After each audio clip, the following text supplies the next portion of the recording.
Oi, pessoal, tudo bem? Hoje nós vamos falar sobre um dos maiores nomes da literatura portuguesa, Fernando Pessoa, o poeta das mil faces. Eu sou a professora Stefânia Antunes e a nossa aula é de literatura. O Fernando Pessoa, ele não é assim só um criador de poemas, ele é um criador de poetas.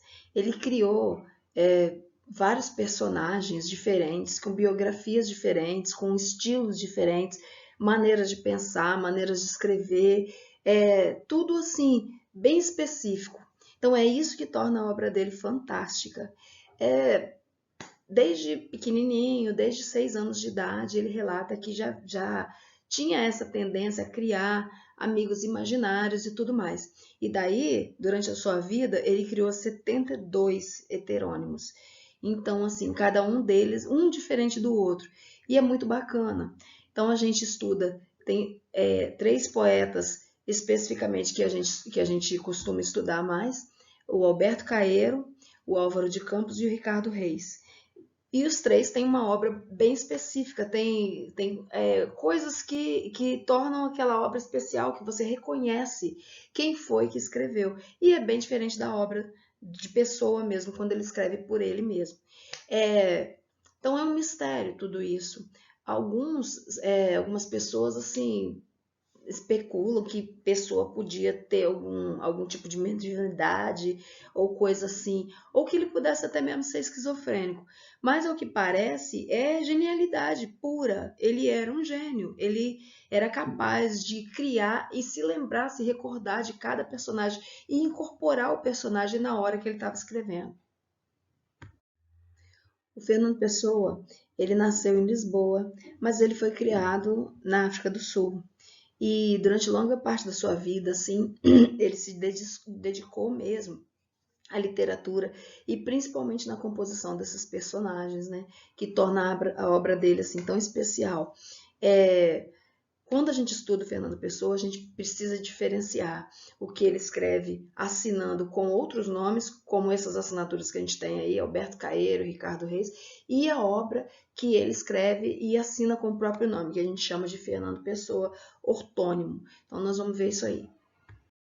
Nós usamos a expressão heterônimo designando assim um outro nome que o escritor lança a mão quando ele quer lançar uma obra e por algum motivo ele não quer assinar o próprio nome. Há alguns casos de mulheres, por exemplo, escritoras do século XIX, que faziam isso porque havia muito preconceito e a mulher não era bem vista, não era bem aceita. Então a mulher escrevia e usava um nome de homem, né, para publicar, para poder, enfim. Mas o Pessoa, ele faz isso e ele tem vários nomes, são poetas que ele criou. Então, assim, e é impressionante a, é, a exatidão, o detalhamento, porque quando ele cria o poema, mas ele cria algo específico daquele personagem que ele criou, ou seja, o poema, tem as características, tem o estilo daquele personagem, então fica uma coisa muito perfeita, muito assim, parece mesmo verossímil, de verdade. Então essa é a obra heterônima, é quando ele escreve usando outros nomes, né, e algo voltado para específico para aquele personagem que ele criou.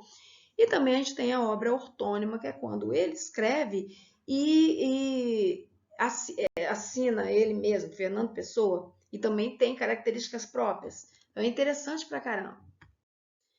Então você tem aí um pequeno resumo dos principais heterônimos de Fernando Pessoa, né? Aí tá aí Alberto Caeiro, Ricardo Reis, Álvaro Campos, e você percebe assim que tem as datas de nascimento, tem o local de nascimento, a profissão, o que que cada um em que cada um trabalhava, o nível de instrução, o local onde eles viviam e tudo mais. E repara numa coisa, alguns não apresentam a data de morte, que é como se você realmente, o Pessoa, ele tinha esses heterônimos como se fosse realmente uma pessoa que ele conheceu de fato. E não existe esses casos em que a gente conhece uma pessoa e a pessoa vai embora, você perde contato e você não fica sabendo o que aconteceu com ela, se ela faleceu, como ela faleceu e tudo mais. Então, assim, ele colocava isso, era parecia mesmo que ele realmente tinha conhecido, né? Ricardo Reis, por exemplo, era um dos seus poetas, e ele relata que em dado momento Ricardo Reis viajou para o Brasil, foi embora para o Brasil. E assim, eles eram de Portugal, né? Então ele perdeu o contato completamente, então ele não sabe nem a data de nascimento de Reis e nem a causa de sua morte. Então, o primeiro heterônimo que nós vamos conhecer é o Alberto Caeiro. E é fantástica a obra dele, porque assim, o Fernando Pessoa ele cria um personagem que é assim mais humilde, mais do campo, mais assim sossegado, vamos dizer assim. O Caeiro ele vive numa propriedade no interior de Lisboa e assim ele é um cara bem tranquilo, bem do campo, bem vive aquela vidinha ali em contato com a natureza e tudo mais. O Caeiro ele tem uma filosofia de vida que diz o seguinte: como ele teve pouca instrução, ele estudou pouco e tudo mais, a visão dele de mundo é a seguinte: você aprende, você pelo que você vê, pelo que você toca, pelo que você ouve, ou seja, pelos sentidos. Ele assim é muito cético com relação a algumas coisas. O que ele vê, o que ele ouve é o que existe. Então, por isso, Alberto Caeiro é considerado antimetafísico. Ele não existe para ele Deus. Se existe assim, existe na natureza, nas águas, no sol que brilha, em tudo que você consegue sentir fisicamente. Fora isso é filosofia e ele não acha que filosofar é importante. É interessante que ele usa da filosofia para dizer que filosofar não é importante, mas não deixa de ser filosofia você ver, falar, mostrar o mundo dessa forma, que você não deve assim pensar muito, esquentar muito a cabeça, tentar descobrir porquês e tudo mais.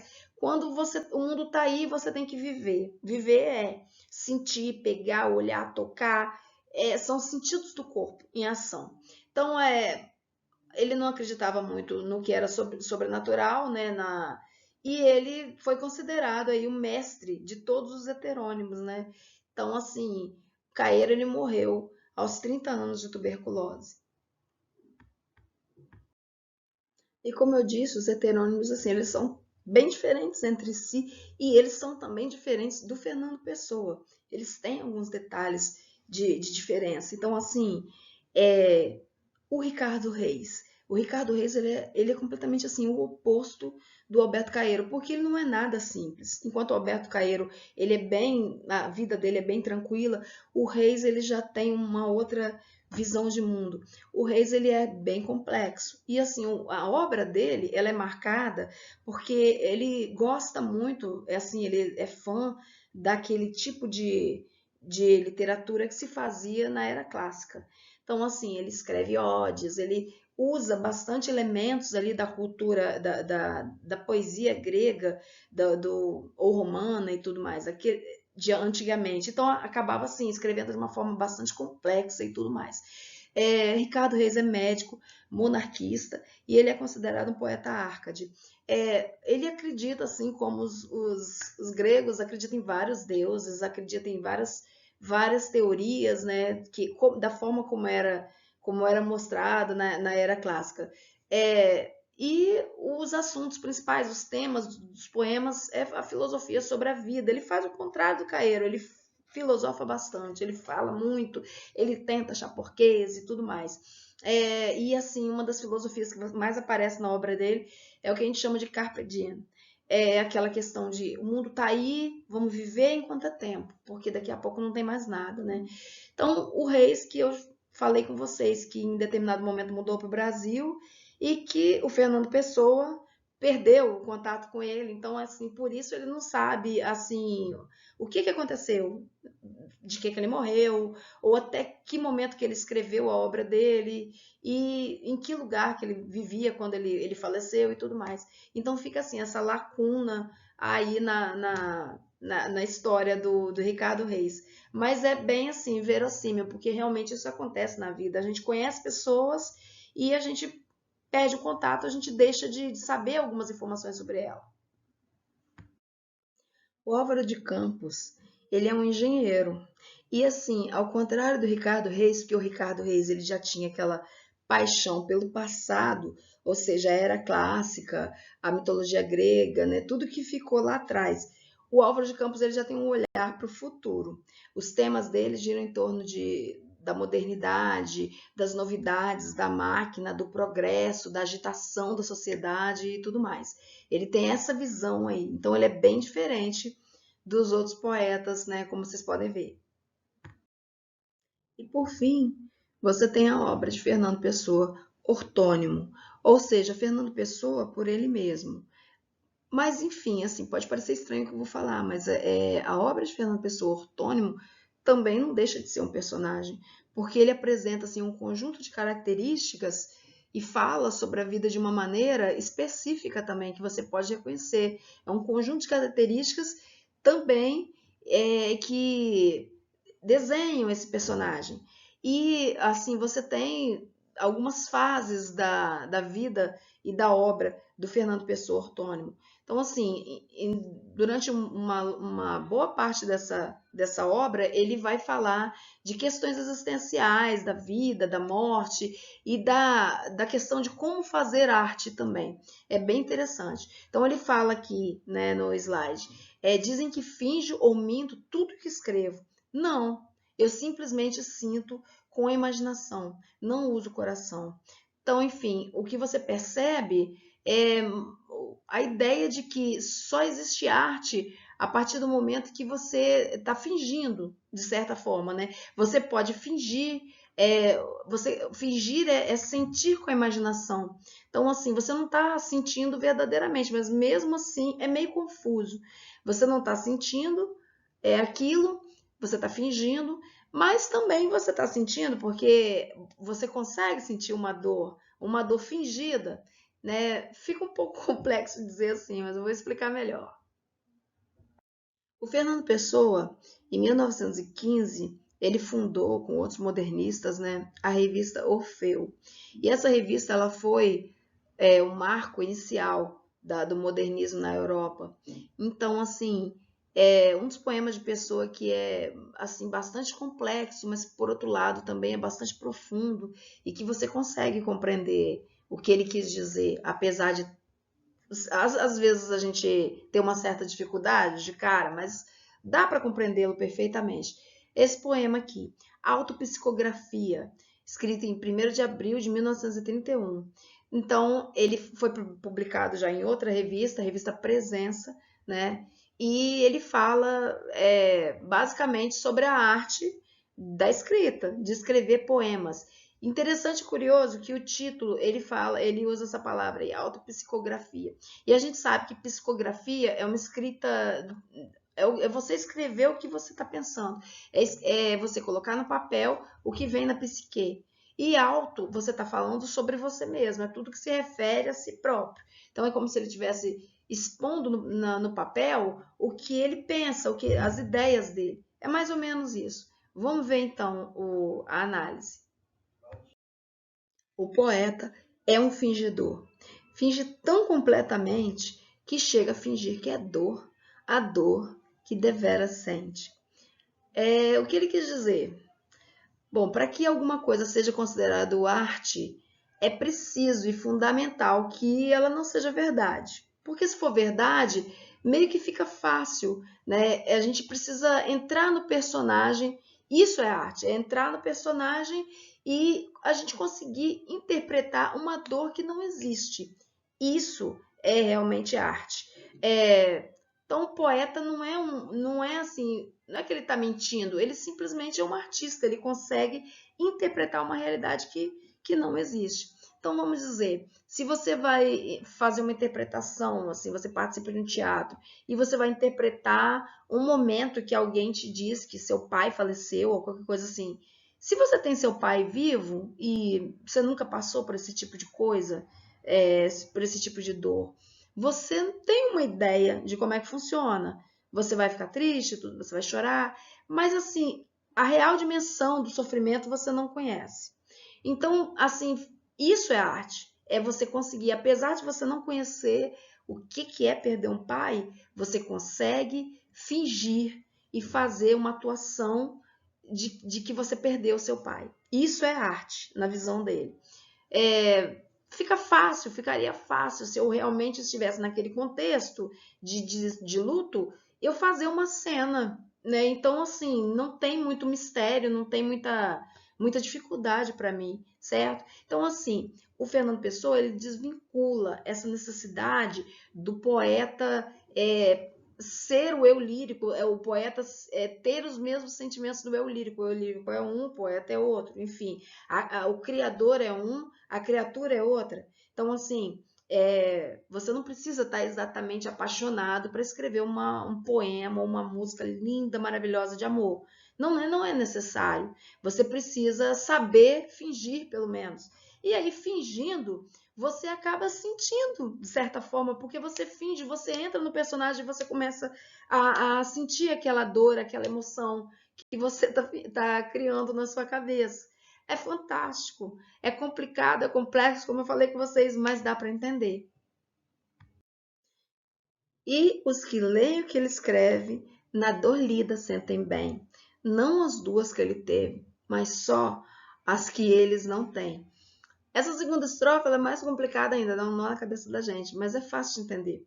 Os que leem o que ele escreve são os leitores, lógico, são as pessoas que leem o poema e se identificam com aquela emoção e sentem a emoção. Mas não é a mesma emoção que o poeta sente ou finge sentir. Ele tem uma história de vida específica. Quando você escreve um poema, uma música, você não sabe em que mãos que vai parar, quem é que vai ler aquilo e sob que contexto. De repente você escreveu lá um poema de amor belíssimo, e aí uma pessoa que passou por uma determinada situação lê aquele poema e se sente emocionado. Então, assim, não tem como você saber ou mensurar que pessoas que seu poema vai atingir, quem que ele vai tocar e por quê. Então vamos lá. Na dor lida sentem bem, ou seja, as pessoas leem, se identificam e se emocionam. Não as duas que ele teve, que duas? Bom, as duas que ele quem? O poeta, né? As duas quais dores? O poeta tem duas dores, a dor que ele sente realmente, né? E a dor que ele finge sentir, ou melhor, a dor que ele finge sentir, vamos dizer, ele não está apaixonado, mas ele finge estar. Mas por ele fingir estar, ele acaba sentindo uma pontinha dessa emoção. Então tem a dor que ele realmente sente por fingir. Tô confuso, né? Bem confuso. E a dor que ele finge sentir. Então, assim, não é essa dor que vai tocar o leitor, não é. É a história de vida do leitor que vai fazer com que ele se emocione com as palavras, né? Não é o que o poeta sentiu, certo? E aí, por fim, mas só as que eles não têm. Ou seja, ainda que o leitor não tenha tido a mesma experiência, ele consegue se emocionar interpretando o poema. Vou dar um exemplo. Por exemplo, uma cena belíssima de uma novela aí, há pouco tempo atrás, na TV e tal, sobre uma mãe, vocês sabem qual é, sobre uma mãe que reencontrou um filho depois de anos que essa criança foi roubada e tudo mais. Enfim, foi uma cena belíssima, a cena de reencontro não, a cena onde ela confessa para ele que ela é mãe dele e tudo mais, eles se abraçam, aquela coisa maravilhosa, tocante, e não teve ninguém que não se emocionou. Foi lindo, maravilhoso. Mas assim, se você for pensar direitinho, por que eu me emocionei com aquilo? Se eu não tenho essa experiência, ninguém nunca roubou meu filho, eu não sei que dor é essa, eu não sei. E da mesma forma, a atriz e o ator que fizeram os personagens, eles também não têm essa vivência. Mas eles conseguiram criar um contexto onde eles se emocionaram, porque eles precisam se emocionar para fazer a cena, né? E a gente também precisa, a gente acaba se emocionando. Quem está assistindo parece que está vendo uma coisa real mesmo. E é impressionante, é bem bacana o trabalho nesse sentido aí da arte. E assim, nas calhas de roda, gira a entreter a razão, esse comboio de corda que se chama coração. Então, essa estrofe resume tudo. O fingimento ele é um instrumento da arte literária e ele é manipulável. A emoção ela dá para manipular por meio do fingimento, por meio do fazer artístico, né? Então, essa estrofe ela tá um pouco assim, a construção das frases está distorcida. Seria mais ou menos o seguinte: esse comboio de corda, o meu sujeito, né? Esse comboio de corda é um brinquedo, assim, ou alguma coisa que você dá corda. Antigamente usava, né? Alguns brinquedinhos, tipo trenzinho, você dava a corda e ele ia andando, né? Enfim. E aí faz a gente pensar que o coração seria, dá para dar corda, ou seja, dá para manipular essa emoção. Você consegue fazer funcionar do jeito que você quer. Esse comboio de corda que se chama coração, que naturalmente não é do coração que ele está falando, porque a gente sabe, né, que as emoções estão lá no fundo da mente, tudo mais do cérebro.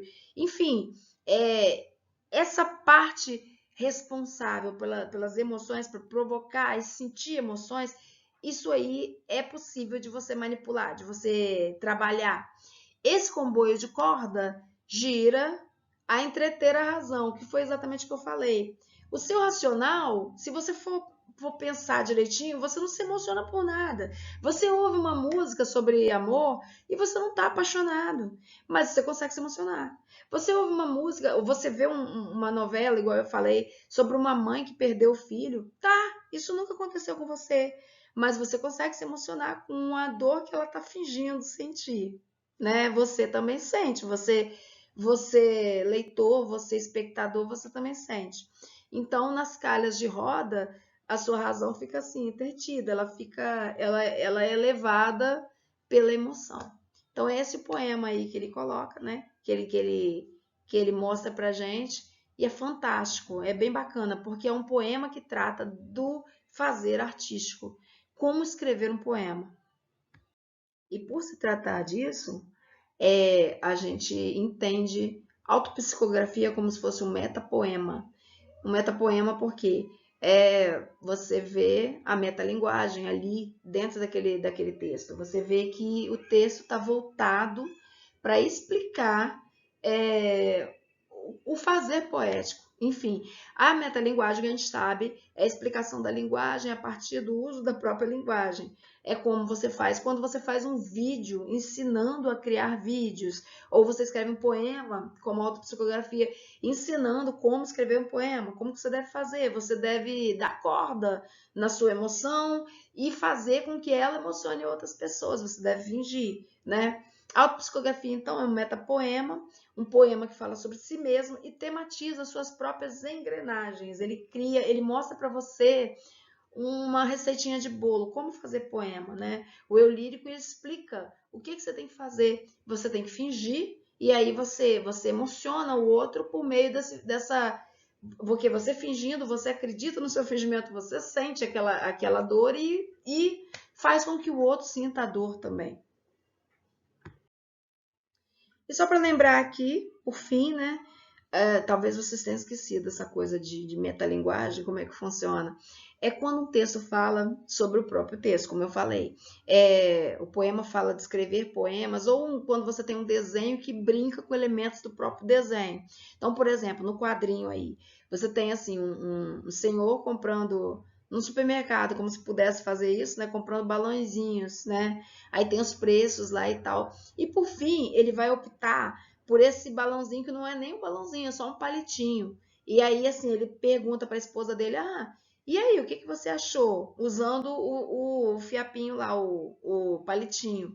Aí ela fala: Ah, você é pão duro, porque o palitinho sai mais barato. Só que essa piada, vamos dizer, só tem graça se você entender o contexto que ele está usando elementos do próprio quadrinho, né, coisas assim específicas da própria arte ali, para poder explicar a arte, para poder enfim, só tem graça se você entender que ele usou alguma coisa do próprio desenho para fazer a piada. Enfim, é isso aí que é metalinguagem, né? E é sobre isso aí que a autopsicografia fala. Então, eu finalizo minha aula mostrando esse poema aqui do José Paulo Paz, que se chama Falso Diálogo entre Pessoa e Cairo, que brinca com essa coisa aí do heterônimo e do ortônimo. Então, assim, ele fala pessoa. Aí o pessoa fala assim: a chuva me deixa triste. E o Cairo responde: a mim me deixa molhado. Então, assim, esse poema, você vai entender o contexto dele se você entender as características de cada um, do heterônimo Alberto Caeiro, e a obra ortônima do Fernando Pessoa.